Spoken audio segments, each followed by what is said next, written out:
Silver and bronze in short track give the U.S. its most medals ever won during a Winter Olympics. The men's hockey team is headed to the gold medal match against Canada after rolling through Finland 6-1. The four-man night train is sitting in first place after 2 heats. Can they hang on for gold? Welcome to Vancouver Today. I'm Reed Cherner. And I'm Christine Brennan. Catherine Reuter grabbed a silver medal in the women's 1,000-meter short track. The men's 5,000-meter short track team added a bronze and handed the United States its most medals ever won in the Winter Games. The U.S. has 34 medals in hand and is assured at least 2 more, with the men's hockey and the long track teams headed to their final matches. It's the first time since 1932 that the U.S. has topped the total winter medal chart and will be tied with Germany's 36 for the most medals won by a single country at the Winter Games. We talked to USA Today Olympic reporter Vicki Michaelis about the Team USA's success. This is even more than I was hearing from inside the USOC that they were expecting to do themselves. They were very optimistic coming into this Games. They had done very well in World Championships. They've had some unexpected success in places that I don't think anyone foresaw. 8 medals in alpine skiing was above and beyond what they were foreseeing, even though they had Lindsey Vonn on the team, and she, of course, was going for multiple medals. I don't think they saw the multiple medals also coming from Bodie Miller and Julie Mancuso. They also did have the historic breakthrough in Nordic combined, a sport in which they'd never won an Olympic medal. They won not just 1 there, but 4. I think they also did slightly better in some other sports, short track, speed skating. They got 3 medals from Apolo in long track. They're going to get a medal today, and I don't think anyone could have foreseen the U.S. men playing for the gold medal in hockey. So that will be one final cap to what the U.S. has been able to do here. Christine, we're talking about an incredible medal haul, gold, silver, and bronze. How's this happening? I think the United States out Canada. By that I mean downplaying things, being the calm, quiet, cool customers, where the Canadians were brash and loud and owned the podium and all of that nonsense. And they look so silly now in hindsight. And the U.S. on the other hand, we're obviously so close to the United States in Vancouver, just at the border. It's a home game for the United States, pretty much in many ways, without the home pressure. Perfect scenario, and then you've got a very experienced U.S. team. Almost all of the superstars, this is their 2nd or 3rd Olympic Games. So nothing new there. They know how to handle themselves. A lot of medals were won where veterans would go silver and bronze. You'd get 2 medals in one event, or gold and silver, things that were not expected. You put it all together, and the most impressive performance by a nation ever at the Winter Olympic Games. That's pretty amazing. And not over yet. And that's true. We'll see the total when it's over. You got that right. Apolo Ohno was disqualified in the men's 500-meter finals after officials ruled he caused a crash. He said after that he thought he didn't deserve to be DQ'd. But the U.S.'s most decorated Winter Olympian picked up a bronze medal before the night was over in the men's 5,000-meter relay. Men's hockey is headed to the gold medal game on Sunday after easily dispatching Finland. The men's hockey team has only ever won gold on North American soil in 1960 in Squaw Valley and in 1980 at Lake Placid. Hockey writer Kevin Allen breaks down the USA-Finland semifinal. When Team USA came to the Olympics, their strategy was to have balanced scoring and have toughness on every line. But it's actually been their strong defensive play that has probably resulted in their undefeated record against the Finns. They put tremendous pressure on the Finnish defense, causing a lot of turnovers, forcing the Finns to play scramble hockey, and then the U.S. team was able to take advantage of that with some timely scoring. And the 6 goals that they got in the first period represented the highest single period total they've had since the 1964 Olympics. And to try to put that into perspective, in the last 10 years, there's only been 10 NHL teams who have scored 6 goals in a period.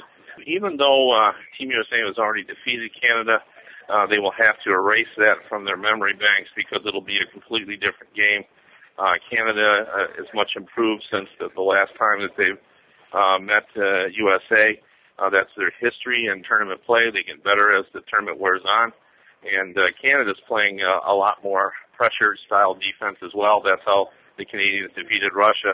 And they will try to put tremendous pressure on the U.S. defense.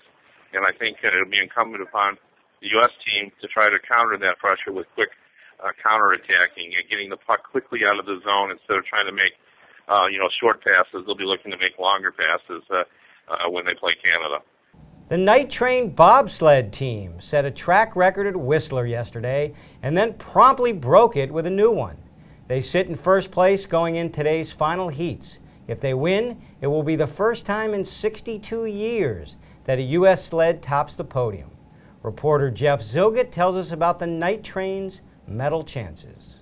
They're just navigating the track very well. Curve 11, 12, and 13 on this track has been very difficult, especially curve 13, which Stephen Holcomb nicknamed the 50-50 curve. He's been able to navigate that curve successfully in the two heats. Not everyone else has had so much success. Both Canada and Germany have just about a half second to make up. It's going to make it very difficult for Canada and Germany to catch up. Lindsey Vonn crashed out in the women's slalom yesterday, her last event of the Games. Reporter David Leon Moore tells us about Vonn's Olympics and sets up today's men's slalom race. Lindsay left very happy and smiling, saying that she came here and did what she wanted to do, which was win a medal. And, of course, she won the big one, the opening race for the women, the downhill. Skiing ends today with the men's slalom, and Bodie Miller, our bad boy turned team leader and hero in Whistler, will have an outside chance of winning his fourth medal of these games. He used to be the best in the world in slalom, but that goes back 7 or 8 years. He did finish a slalom run in winning the Super Combined, and, you just never can count him out. He's a big day skier, and all U.S. eyes will be on Bodie Miller today. We start the games with Lindsey Vonn, Sports Illustrated cover. We're going to basically end almost the games with Lindsey Vonn, so track it. Well, I'll tell you, she's one of my favorite athletes of all time. She either makes it down the mountain and wins a medal, or she crashes, well before the finish line. 5 races, 2 medals, of course the gold in the downhill, which was the one that she wanted, the one that she got, and she said the pressure was off when she had that. And then the bronze, but then in the GS. Other than that, just crashing left and right. And she came in here, Reed, with a bruised shin that we all knew about, badly bruised shin, and she had a hand injury before the games. And she leaves with, I think with those 2 still, and a broken pinky and a bad back. She is the evil Knievel of these games, and good for her, though, to win the 2 medals. And I don't think it's a disappointment because we knew she was injured. Clearly, she's injured more now, but she still got the big one, the gold in the women's downhill. Absolutely. Success. We take a look at the artist behind the sculpture inside the Richmond Speed Skating Oval, which today hosts the medal events for the men and women's team pursuits. The men are assured of at least a silver medal. The women, who knocked off world record holder Canada, compete in the semifinals. We just need blocks, just some 2x4 blocks. You got something? Yep. I don't remember how I got this in here. Corey's pieces take him a long time to make. He puts so much work into them. No, we're okay. Not days or weeks, but months. When people find out it's here, you'll see crowds. This is light. Don't. Here, high sticking.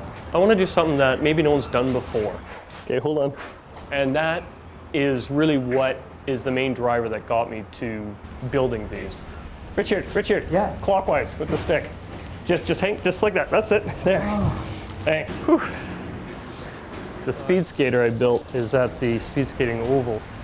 The city of Richmond liked it. They saw it, and they decided to purchase it. And because of the musculature and everything, it was a piece I had a lot of inspiration to build.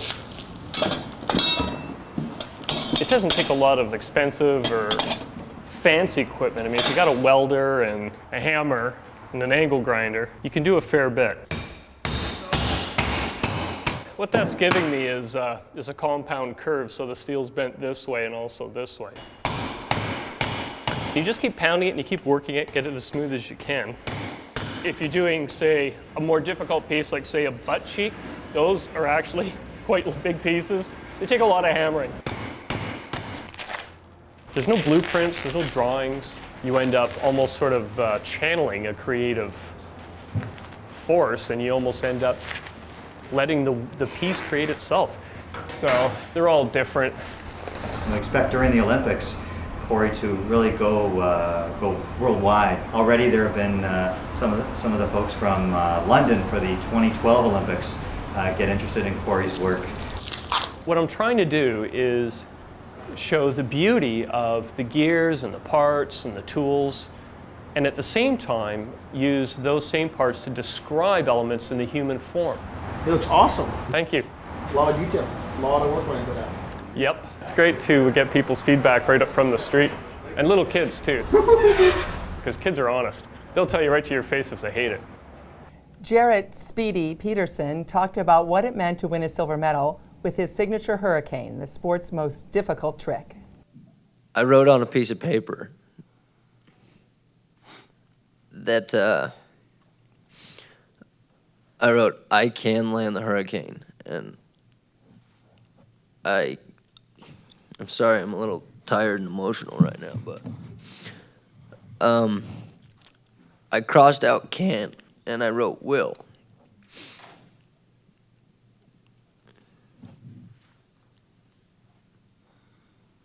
And I did it. The one thing that was going to stop me was the weather. As ironic as that sounds, for me to do a hurricane, the weather has to be calm. But it ended up being perfect. I can't really ask for anything more than what's happening for me. Taking the stress out of my personal life has allowed me to focus a lot more on my jumping. I think that with me maturing as a person and doing things that don't cause me guilt, that I'm able to focus on the things that bring me joy. I've already earned everything that I've wanted from this medal. This medal represents me overcoming everything. It's my gift to myself. Again, we hate to say it, but that's it for this Vancouver Today. Remember, we've only got 2 episodes left. Christina and I will be here for both of them. But before that, we'll leave you with scenes from outside our Vancouver studio, moments after Canada narrowly defeated Slovakia to advance to Sunday's gold medal games. We'll see you tomorrow.